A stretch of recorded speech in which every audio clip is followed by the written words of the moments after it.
Hey guys, welcome back to the 2 Plus podcast. It's Alex here. I wanted to really narrow in on High Elves, which are one of my favorite armies and a supported army. So, following the FAQ, errata, and the introduction of the match play guide, you can see that Magic is going to change a lot. So, High Elves were one of the armies that Magic played a big part of. So, in terms of the competitive builds, where it was at was there was some tension between whether the Sisters of Avalon builds were as good as the Prince on a Star Dragon build, which probably included some Sisters, but just didn't have them in such high amounts. So the problem with the Sisters in core builds is threefold. Firstly, the best versions tended to rely on multiple level fours, or a level four and a level two. They needed access to movement spells to move the block around and keep it out of danger, and usually also walk between worlds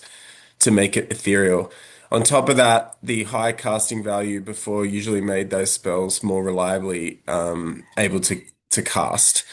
Then underneath that, you've got objective scoring now. So you're going to need core units in many missions from the match play pack to win games. Sisters as a core unit are pretty good, but you do need a lot of them. There's not usually the aim was to play as many sisters as you could in what I guess is colloquially called a Death Star. And that's really not going to cut it anymore, I think, with objective spread across the board.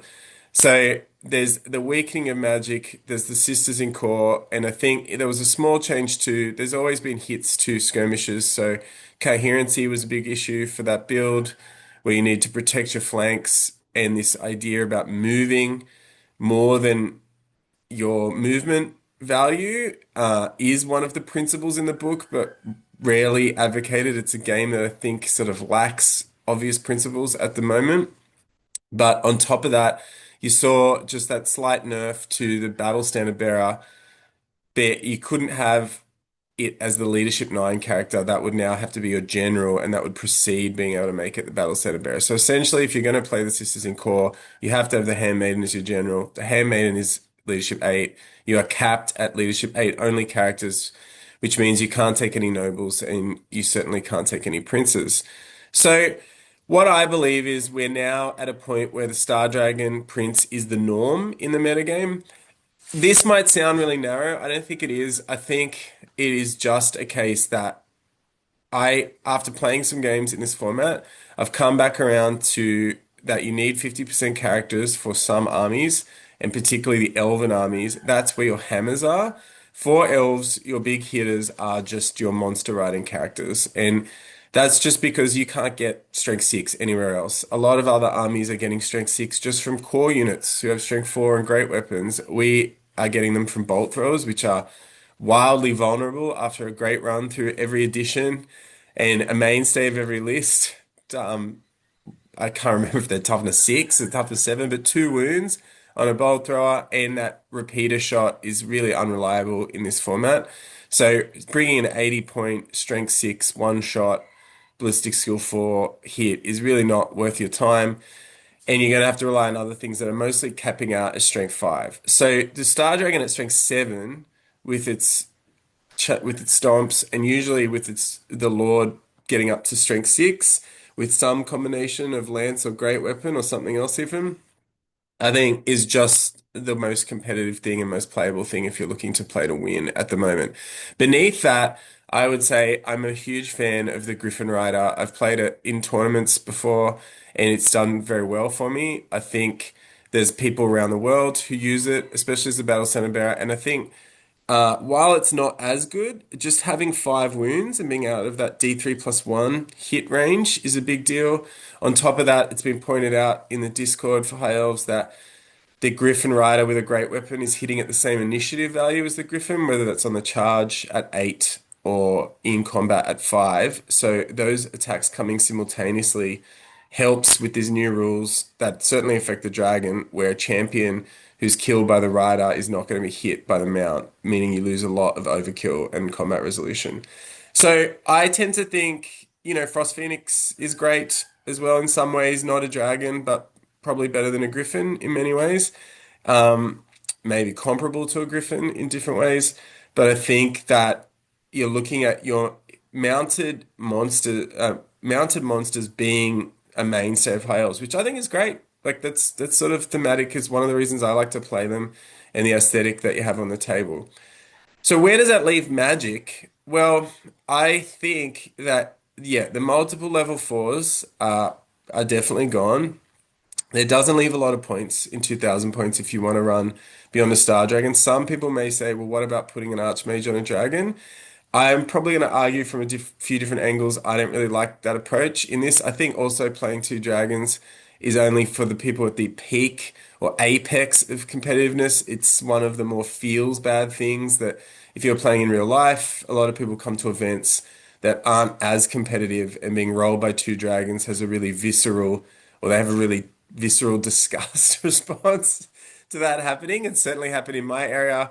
I think if you're playing on Warhol or anywhere else in the world, I could see that if you're just trying to find the best build. I prefer the flexibility of the Griffin Dragon and a Mage. I think that we're probably looking that our ballistic skill shooting is going to be better than magic missiles for a number of reasons. So the magic missiles are less reliable now. We're not going to be able Ruby Ring and is just you can because you've got Sisters of Avalon already and you'd be able to take them on the champion. You don't need to attach that to a character so much. Fireball might still be easy to cast, but I think that you've got I think magic missiles are going to be more incidental. A lot of people are going to be running more magic resistance to bring those down and make them harder to get off.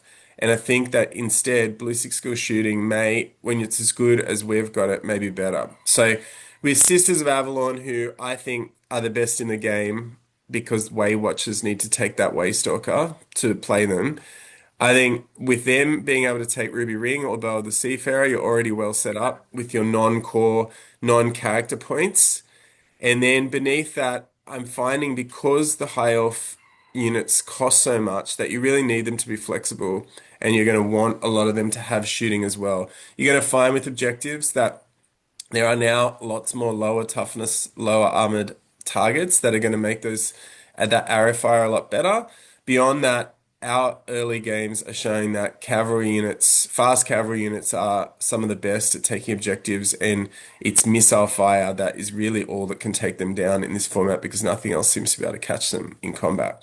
So I think that's one way to look at it, that in the past, we might take a level two who took Pillar of Fire and Fireball, or you might whack a Ruby Ring on someone and get another magic missile and go around and just blast there. I think the battle magic offensive caster might be on the way out for High Elves. I think the other reason that's true is that the core is really weak. So a number of armies, you're going to need core units to score in most of the missions. And it's very difficult for us to get three survivable core units. Right now, I'm sort of looking at two. And toughness three just melts, as we all know. Five plus armor and toughness three is even worse. So you really need to be able to protect those core units because, as said earlier, we're not a faction that has enormous amounts of hammers to begin with. We need to let those monstrous or monster mounted characters run around picking on easy targets with their high mobility and then tend to come back and pick up the key units after we've weakened them with missile fire. But going into a straight up fight isn't really great for high elves at the moment.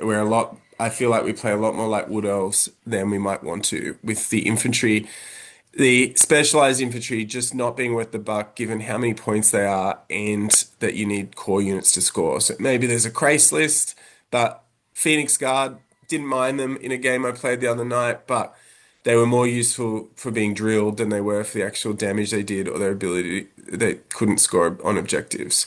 So I think we're going to need the mage to protect core units, or we're going to need to use magic items to do that. So where I think we're looking at is where we've got a huge advantage with high elves is with that re-roll for Lileath's Blessing. So every caster except your Stormweavers have it, and to me that sort of makes the Stormweaver next to unplayable because we don't have the types of +1 to cast or dispel modifiers that other armies get. We only have the generic ones, Power Scroll and Wand of Jet, which we'll talk about later. But if you look at re-rolling is better than +1. So if you're re-rolling, we can look at the odds here, and you can correct me if I'm wrong. I've done these shorthand, but on pen and paper. But to me, if you're re-rolling needing a nine or up on two dice, you can get that 48% of the time, an eight at 66%, a seven 83%, and a six at 92. So roughly, this is going to coalesce to with a level one or two getting plus one and a level three and four getting plus two, that the general range of spells there, we're going to need about plus six to plus nine on the dice to get those over the line. There are a number of spells at seven for a plus two caster that I would consider next to automatic. I think off the top of my head, it's about 97% to get those off. So this is where we've got a big advantage. So if you think about what's the role of the high elf, where can we gain an edge in the metagame? The Star Dragon is a big edge. I think Sisters of Avalon are an edge. Beyond that, there's not a lot that really stands out in the high elf list. I mean, having two things is pretty good. A lot of armies don't have that many, and I wouldn't say most have more than three. But the hit Lilia's Blessing is where it's at for Magic. That's where our advantage lies. So under what circumstances would that be good? Well, I think what it means is we have a better chance than other armies at casting those high value spells. So where what you're going to see is that Magic is a lot more inconsistent. And then if you're just trying to roll even, so let's say the summoning, a bog standard, easy to cast spell for level one, you're going to need to still get a plus eight on the dice there. And that's off without the reroll, that's not going off half the time. I think we're looking at 42% of the time. So when you really need it, you might have to blow that power scroll, and there might be an argument later on to say that, well, Magic, it's more about getting a key spell off than having spells go off every turn. But if you're trying to build a list with a game plan and you can factor in any sort of reliability, that's where games of Warhammer are won, in probably who can roll the least dice or who can be certain of the most things happening. So Lilia's Blessing is where I think the edge is at. And if we go through the different laws, we're lucky that the four laws we have access to are pretty good, but they've changed a little bit. So Oak and Shield is one of those that's dropped to being 7 plus to cast. If I get any of these wrong, let me know in the comments. I'm running off of Old World Builder, which is my preferred program for making lists and my memory of the FAQ, but I'm pretty confident these are right. Oak and Shield is going to be great. It's a 5 plus ward on the unit that the wizard is in, and that's going to last till the start of your next turn. But for 7 plus on a level 2, we're looking at getting that off 97% of the time by my odds. I'm starting to think maybe with the basis that we're going to need a lot of shooting, that Curse of Arrow attraction might not be that bad with its 21-inch range and needing to take down single core targets. I will always run Sisters of Avalon, but I think I'm nearly automatically going to be taking Loth and Seaguard in core as well at the moment. I tend to like Skycutters too, so all that arrow fire adds up. And the more hits I can get, as my brother is sort of saying at the moment, the lack of poison is going to be compensated just by trying to roll more effective attacks, get more hits on target with your shooters, as he likes to play Wood Elves. So Fireball and Pillar are less so, but I do want to make a point. In the games I've played so far, the Vortexes are really good, or really good compared to being almost completely useless before. So the reason is that they're very hard to dispel now. So no one will ever compare Pillar to now to what it was before. But if you're able, with more units on the board, you're able to position the template so it's going to scatter and you might have a 50% chance of it hitting another unit. Plus, if an enemy moves through your vortex, it's going to take those hits. You find that they're actually more relevant more often than not because you can always pick them up as the caster if they're getting in the way of your own units, and they don't tend to, some of them, I don't know if any of them actually, the ones we've played so far have only affected the units, enemy units, but if you are casting them, I've been surprised at how good they are, and that's a theme that will come up later with some of the other vortexes that are a little bit more stable. The pillar might not be so bad. Fireball's still off on an 8. To me, it's more that I think the ballistic skill shooting is more relevant to what you're trying to do overall. So you can hedge by using sisters, which are automatic, maybe at a lower strength, but hit more easily and more consistently every turn. Whereas Fireball with its no AP, you're still able to take Ruby Ring on that Sister Avalon champion. It might be worth that as the hedge to where Fireballs are still great for picking up chaff, but using magic missiles as a strategy might not fit with what a high elf army really needs at the moment. They're definitely not as good as they once were, and obviously magic resistance affects Fireball enormously. Uh, Probably controversially, and you can comment if you disagree. I'm just not sure there is a role for the big movement spells in these lists anymore. I think the flyers tend to take care of themselves with movement, and that playing specifically to Arcane Agency or Star Dragon, maybe on the first turn, that's it, is not that big a deal. I mean, moving units out of the way could be good. Arcane Agency is not the best for that. It tends to be to get a unit into combat or into the back of an enemy's lines with marching column as soon as possible. It's cheaper, which is good, but I don't think it's as abusable with high elves as it might be for other armies. I know there are louder voices on the internet who love Arcane Urgency and they can make a really good case for you. I haven't found it as good with high elves specifically, and I'm interested in the counterpoint. Battle Magic, still good. The theme for Battle Magic is that it's cheap, and the Oaken Shield, I think, is exactly the sort of spell that you want right now. So, still a good choice to be playing Battle Magic. I didn't talk about Hammerhand, which is very easy to cast now. It's just whether or not you want the wizard in combat. I've never been a big fan of Curse of Cowardly Flight, but being able to make a unit give ground off an objective could be useful. I think the next law, though, does that better. There's no doubt to me with Elementalism that Plague of Rust is the king, maybe the best spell in the game. I think definitely the best for what we would like to do, in that if you can use the magic missile, if you're relying on ballistic skill shooting instead of magic missile fire, while your sisters have good AP, your other units don't particularly, and Plague of Rust can turn mass bowfire into an absolute torture for your opponent. It's 21-inch range. It's a hex at the start of the turn, so you can still march.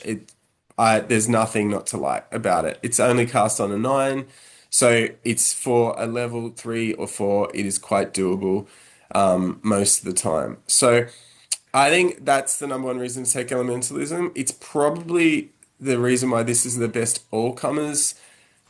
If you are going to take this law in the main, and just didn't know what you were playing against, the utility and the diversity of these spells is going to help your army out a lot. Wind Blast is pretty cheap at 8. I have had issues sometimes at the 15-inch range, not wanting to be so close, but making an opponent give ground. The attacks are at high strength, which are really useful for high elves. It's hard. I think Wind Blast is the second best spell now in Elementalism. Travel Mystical Pathway, less so. It is great to be able to pick up a unit, change its facing, do things like that. Wholly Within isn't really going to bother you in high elves too much anymore. It's killed sisters to some extent, but it's huge. Often it's just being able to strafe left or right. That's a big advantage. Even moving a unit behind something else to protect it. I just find with high elves you're trying to keep your distance at the moment, and I think that Plague of Rust and Wind Blast are better starts. And I think the other spell, Earthen Ramparts, as a proxy for Oaken Shield, it's a better version, but casting on a 9. So it's entering that sort of phase of unreliable for level 1, somewhat unreliable for a level 2. I mean, you're going to get off most of the time, but you're probably going to miss it on one turn. Is that going to be the key turn that matters? So, the Ramparts is good. I would feel like the three key spells from Elementalism have become Plague of Rust, Wind Blast, Earth and Ramparts rather than TMP, which is getting off at a 10. But your mileage may vary. I think underneath that, I don't think Stormcall is too bad because anything that gives -1 movement is really big deal. It can really throw out the maths with competitive players who are very precise in their movements and don't want to make their charges any more difficult as they zone you out. Again, Summon Elemental Spirit could be more relevant as vortexes are harder to get rid of and hang about more, but Flaming Sword, even though it's cheaper, is probably still rubbish, so I'd avoid it at all costs. The big one I'm more interested in at the moment, I guess I've always held a flame for high magic. There's no doubt, though, that Drain Magic is back. So if I characterize Battle Magic as the cheapest, the way to get spells off, and Elementalism as the one with variety. High Magic has some of what I would consider the sort of sideboard or best ways of countering specific armies, specific niches.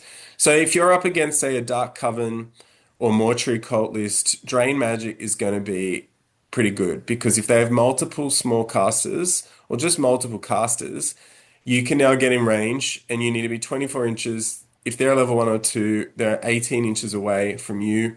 Or their range is only 18 inches away. But it's that Vortex is now being difficult to dispel automatically. Before, I think you need to roll a 5 or something to get it off. And ironically, you sort of also if you were outside 24 inches from the opposing level 4, it just didn't work. So it was like completely useless, an F tier spell, which is a real shame because it's been iconic for high elves throughout Warhammer history. Now, and I've played this already, and it was exact. I played it against an Empire player with 2 level 1s who were casting the summoning at level 2, and because you're getting it off, if this was my guy was a level 3, casting at 9, so pretty consistent, needing 7 on the dice. I had it up the whole game before his sorcerers died. It meant that he had to shift his sorcerers out of my zone as I moved forward, and then on top of that, crippled his ability to choose the right targets, let alone get them off. So I think it's really good and back and a good reason to play it. And it's there that those types of armies are going to typically be bad for Hales as well. So Mortuary Cult is the consensus pick as the best army in the game. And underneath that, you've got the Dark Coven is likely to be throwing magic missiles at you, which is just shred your toughness 3 army. So I think if you can when you see your opponent's list, having that option, so this is going to be a lore familiar pick for sure. Or I guess there's a signature spell, doesn't have to be, but I'll explain my reasoning in a second. I think that you're looking at Drain Magic being back, and it's a fun spell to have, and it suits what High Elves are trying to do. War Between Worlds is still great. Tough to get off on a 10 all the time. I've played it a lot, and I find that, yeah, you'll always remember the ones that have failed, but you're looking at it's failing every third turn, and that then leaves a unit highly vulnerable. So you again, yeah, you know sort of build for it in your army, and do you then need to take Lore Familiar to make sure you get it. It tends to be a very power scrollable spell because that first turn and second turn they really matter, getting it off and just protecting it from shooting or being whittled down before they get into combat with a rank bonus. However, now that you're not charging as much and playing more defensively, I think that Walk Between Worlds is still really good. And on the theme with Drain Magic, I think is certain armies just can't deal with Ethereal. And being able to pick it before the game makes a big difference, and it might just win you that matchup because they can't deal with Ethereal at all. So obviously vampires and chaos don't have that problem inbuilt, but some armies are unprepared completely for that. I have always thought Tempest was really good. I think Tempest is just a good spell. Like both of these previous spells, it does what Hales want. It's protective, it's delaying to your opponent, gives you more chances to shoot, gives you more time for your big monster mounted characters to hit the smaller targets and then swing back after reforming. So I like Tempest. It's not very hard to cast at 9. I think the low dice on a charge roll is one of the easiest ways to gain advantage in the game. And it's one of those vortexes that stay still, which is great. So you know where it's going to be, and now it's going to stay there for a long time. Your opponent needs to roll a 10 to get rid of it every turn. So it's pretty low, like 3 out of 4 times it's going to stick around. I think on top of that, Fiery Convocation's gotten a lot better. Scattering sucks, but if you're looking at units that are now maybe 20 models, 20 not regular infantry wide, things like that, you're going to find units maybe more bunched up because there were just more models on the table, perhaps, less skirmishes. Fiery Convocation's gotten really good. I think strength 4 minus 2 AP. Obviously, flaming attacks can be sometimes more of a disadvantage than an advantage, but it's one of those ones that might just be very good in particular matchups too, like against undead. So I think that you're looking at in this build that each of these spells could be very good in a certain matchup, and you want Lore Familiar here to be able to pick which spells matter the most. Fury of Cain, like Fiery Convocation at 18 inches is not always that great. Fury of Cain at 12 is really hard too. And I think with that and Corporeal I'm making, they're very niche targets and they have to get and then you've got to get them off. So with Magic being inconsistent, Corporeal making only goes off on an 8, great assailment, but do you want your wizard in combat? Fury of Cain, how many turns is going to be relevant when you need it? It's probably best on something like Dragon Princes, and it's very narrow in how it's applied. So I've played armies that are built around Fury of Cain and Corporeal making having a more attacking wizard, and I just don't think it really works. The toughness 3 is a real killer. You get hit back, you can't really armor up very much either. I don't think you want your wizards in combat, which is sort of where I come down on the dragon too. That, you sort of, if you're taking the Archmage on dragon, are you relying on just getting away all the time? If so, are there better point uses for those points? Just throwing a dragon in against things these days might not be so good anymore. So the other spell, I guess, for high magic, there must be one more than forgetting Shield of Safri. Came down in points, but wanting a getting a ward save on your own turn is almost like a slap in the face, GW. Come on. So we want them on the other turn. There's great options out there. Oak and Shield being 7+ is wild. So high magic is the niche spells, targeted to particular matchups. Elementalism is the best all comers. Battle magic is the cheapest, so you're going to get most of your spells off. I think illusion may be the most interesting. When the format started, I loved illusion. I love Spectral Doppelganger, so I played that Spectral Doppelganger mage. Credit to the guys who ran it on Warhol first, but it's the only tournament I've been undefeated in when I ran the guy on a Skycutter with the white sword before he got nerfed in the FAQ. And the spells are very powerful. What Illusion has going for it is that Glittering Robe is really automatic. I think you only need a seven or an eight, seven. And on top of that, it's -1 against missile fire and in combat. Really good. So while it's probably going to get dispelled a little bit more easily than other things, it's a great signature to have. So that sort of makes you think, well, maybe you can, if we're looking for a level 4 who takes Silvery Wand, the armies with the great signature, the laws with the great signature are good, and we'll quickly look at the Law of Safri too on top of that. Crystal Columns become incredible. It was good before when you could do shenanigans like play it, lift it before you declared charges on your own turn, which is incredible. It's impassable, so it's blocking line of sight. So now that it still costs 10, but that means it's now being dispelled on 11 or a 12 for removes from play for your opponent. Dispelling remains in place. Well, that's very hard to do. So it could just stay there forever if you get it off. So when we're talking about re-rolling powerful spells, Crystal Column is probably the one I'm most looking forward to playing with. I haven't tried it yet. But given my experiences pre-FAQ with it, I'm pretty confident it's going to be one of the big winners of this format. On top of that, Miasmic Mirage is a big deal. Uh, it's always been probably the most powerful spell in the game. I think Plague of Rust might be the best spell. That's generally because of Miasmic Mirage's limitations on its range and its casting cost. However, if we're here for the big hitters, being able to stop a unit from charging, I mean, that's like win a whole turn.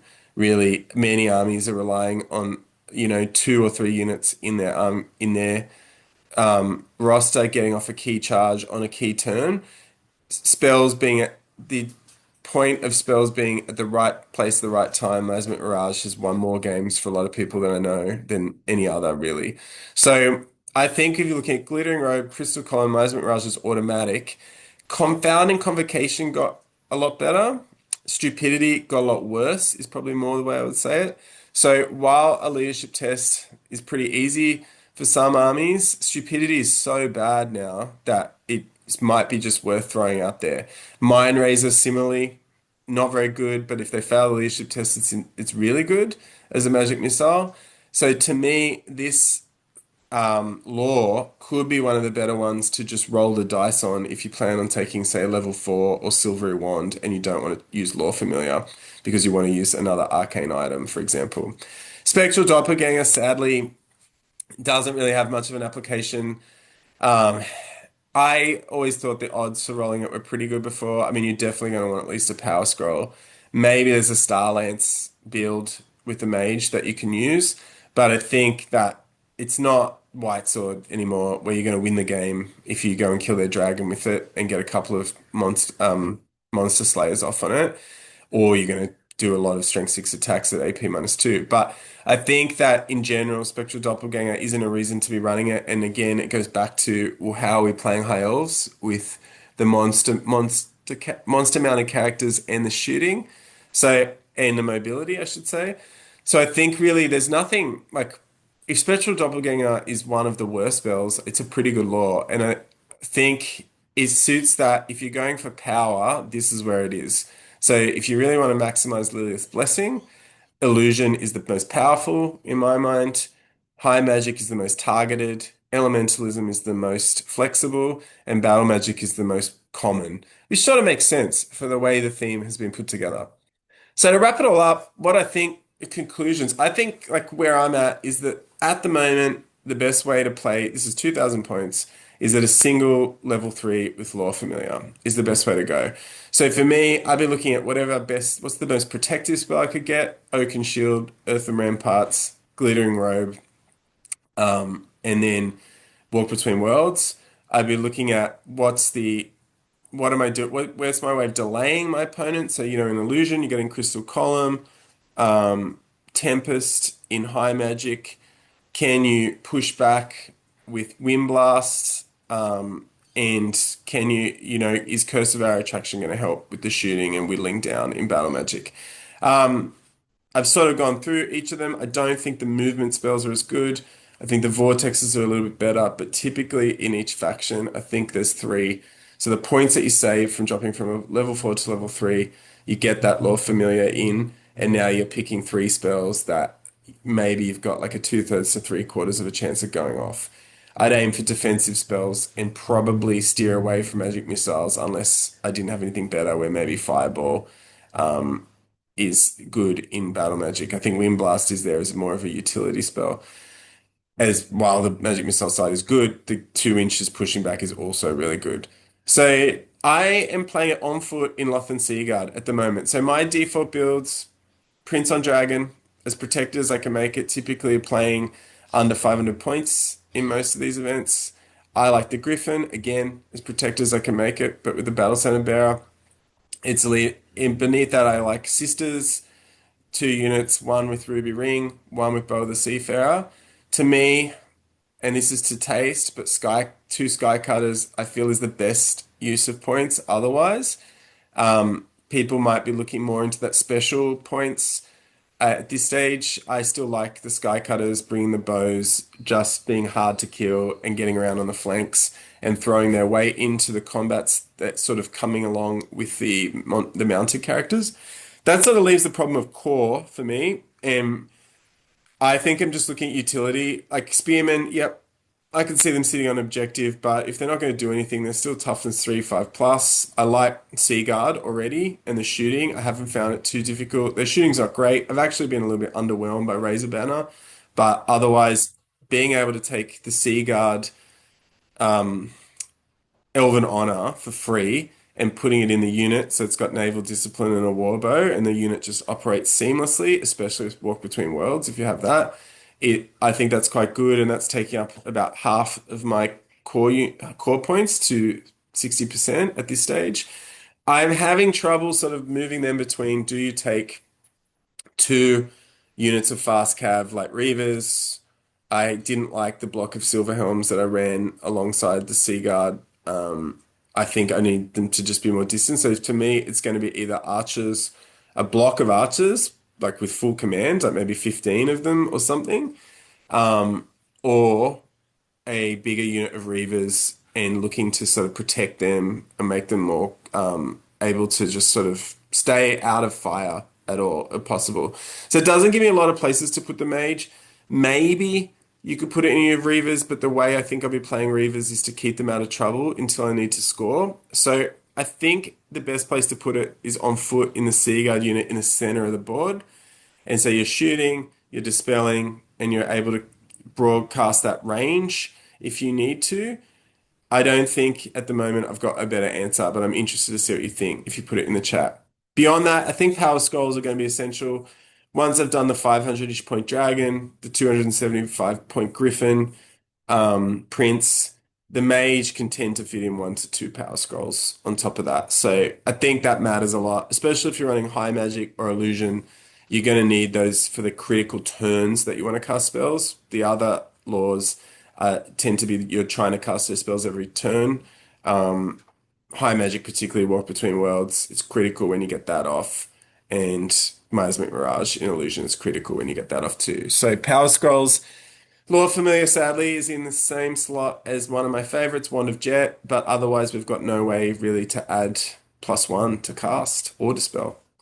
I think that's where I'd end it, is that really I like how magic works now in the game. I didn't like the 2 level 4 armies before, or even the level 4 and level 2 with Lord Familiar. I thought it was really abstract. Now I think the wizard in supporting role, especially in high elves, is great. I love having a dragon running around. I love the monsters. But I would never go, I never play a high elf army without a wizard, given the backstory and my journey with them as a faction over time. So I think there's a place for them. I think it's worked out quite well. All the problems we have in high elves are good problems to have in my mind. We've got all the choices to play whatever we like with Magic, and I think now it's sort of at a reasonable points value too in the scope of a 2,000 points game. So if you have any thoughts about this, I'd love to hear about it. We gain a lot from the engagement. We're always happy to hear what people have to say. We benefit so much from people who choose to financially support the channel. So anything you can do to help us out here, we appreciate. And let us know what you think. We'd like to target. We have a lot of armies. We play a lot of games. We'd like to target more faction-specific content in the future. So let us know what you think, and we'll go from there. See you later.